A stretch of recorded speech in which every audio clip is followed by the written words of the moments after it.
पाकिस्तान रे भारतर पूर्वतन प्रधानमंत्री को श्रद्धांजलि। विश्वास नहले भी कथाटी सत। पड़ोशी देश पाक रे भारतर पूर्वतन प्रधानमंत्री मनमोहन सिंह को अकाल वियोग पई तांकू श्रद्धांजलि ज्ञापन करा जायछि। बोधहुए खूब कम लोकों को यह जनाथिबो 1932 मसीह रे पाकिस्तान रे जन्म होइथिले भारतर पूर्वतन प्रधानमंत्री मनमोहन सिंह। तत्कालीन अविभक्त भारत पाक पंजाब प्रोविनेंस रे गह नामक एक छोट गाँव रे जन्म होइथिले मनमोहन। पर भारत विभाजन पर भारत से चली आसीथिले।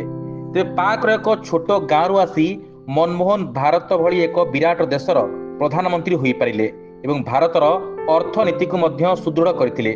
तेणु मनमोहन को ग्रामवासी याकु ने खूब गर्वित एवं मनमोहन को अकाल वियोग रे तांको जन्मभूमि तरफरु तांको ग्रामवासी तांको श्रद्धांजलि ज्ञापन करिसंती। मेरा तलक भी इसी गांव से है, तो मेरे लिए जो वैसे फख्र बात है वो ये है कि मनमोहन सिंह साहब थे वो मेरे वालिद साहब के क्लास फेलोज भी थे। तो इस लिहाज से जब मैं स्कूल में आया हूं ना तो स्कूल का रिकॉर्ड मेरे पास आया है। जब भी मैं मनमोहन सिंह साहब का नाम स्कूल में देखता था तो यकीन जाने कि मुझे दिल्ली मुसरत होती थी और फख्र महसूस करता था कि इस छोटे से गांव का बच्चा, जमीन पे बैठ के पढ़ने वाला बच्चा इतनी बड़ी जमहूरियत का वज़ीर-ए-आज़म बना और इंडिया की माईशत को उसने संभाला है जाके।